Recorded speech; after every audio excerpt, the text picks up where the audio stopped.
Kipindi ambacho ligi mbalimbali zimemalizika, lakini kwenye upande wa ligi kuu Tanzania bara tunasubiri tu kalenda ya FIFA pale ambapo itatamatika ili kuweza kumalizia mechi zilizosalia. Lakini pia kama kawaida tunavyofahamu, mara nyingi kila timu imekuwa inatazama ni namna gani hasa ambapo wanaweza wakaitengeneza timu yao iwe kwenye ubora wa hali ya juu.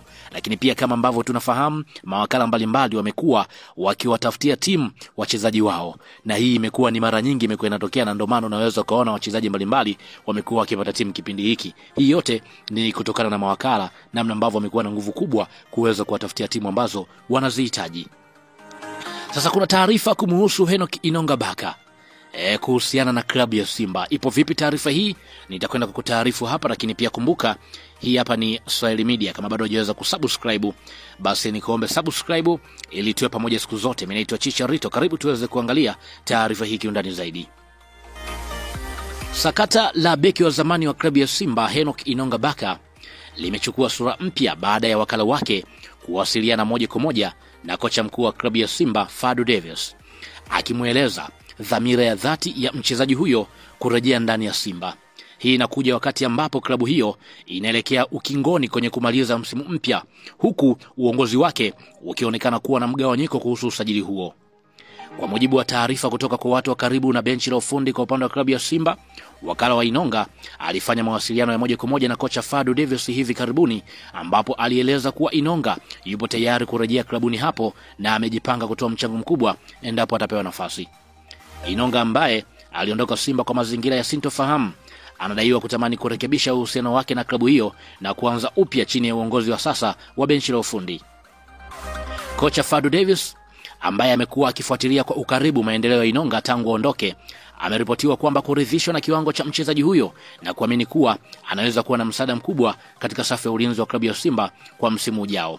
Fadlu ameweka wazi kuwa kwa maoni yake ya kitaalamu, Inonga ni aina ya mchezaji anahitajika kwa sasa kwenye kikosi chake ili kuongeza uimara na uzoefu wa kimataifa, hasa kuelekea kwenye mashindano ya ligi mabingwa barani Afrika. Hata hivyo, licha ya baraka hizo kutoka kwa kocha, changamoto kubwa imebaki kwa uongozi wa klabu ya Simba ambao bado haujafika mwafaka juu ya swala hilo. Baadhi ya viongozi wanaonekana kupinga kwa nguvu usajili wa Inonga, wakihofia kurudia makosa ya zamani au kuleta mgawanyiko wa kiutawala ndani ya kikosi. Wengine ndani ya kamati ya usajili wanaamini kuwa ni muhimu kuheshimu maamuzi ya kocha, na kwamba ikiwa Fadlu anaona Inonga atasaidia, basi usajili huo unapaswa kufanyika bila kusuasua.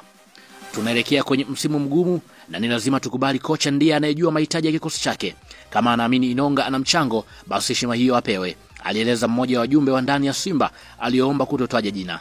Kwa sasa uongozi wa Simba unaonekana kuwa katika sintofahamu, huku mazungumzo ya ndani yakiendelea ili kufikia uamuzi wa pamoja. Haijulikani iwapo presha ya kocha Fadlu itaweza kuibadili msimamo wa baadhi ya viongozi au kama itapelekea mvutano zaidi katika klabu hiyo kongwe hapa nchini. Endapo Simba itaamua kumsajili Henock Inonga, basi hiyo itakuwa ni hatua ya kipekee na ya kipekee katika historia ya hivi karibuni ya klabu hiyo, kurejesha mchezaji aliyewahi kuondoka kwa mazingira magumu na bado kuaminiwa kwa uwezo wake wa kiuchezaji. Mashabiki wa klabu ya Simba na wamegawanyika kwenye mitandao ya kijamii, ambapo baadhi yao wanamkaribisha Inonga kwa mikono miwili, huku wengine wakikumbushia sababu za awali za kuondoka kwake na kutaka klabu izingatie nidhamu na umoja wa kikosi. Ni suala la kusubiri kuona ikiwa Inonga atarudi tena Msimbazi kwa msimu wa 2025-2026 au kama tofauti za maamuzi kati ya uongozi na benchi la ufundi zitaendelea kuwa kikwazo. Hayo ndiyo mambo ambayo yanaendelea kwenye sakata la usajili wa Henock Inonga, licha ya wakala kuwasiliana na Fadlu, huku Fadlu akionekana kama hivi anavutiwa na uwezo wa Henock Inonga.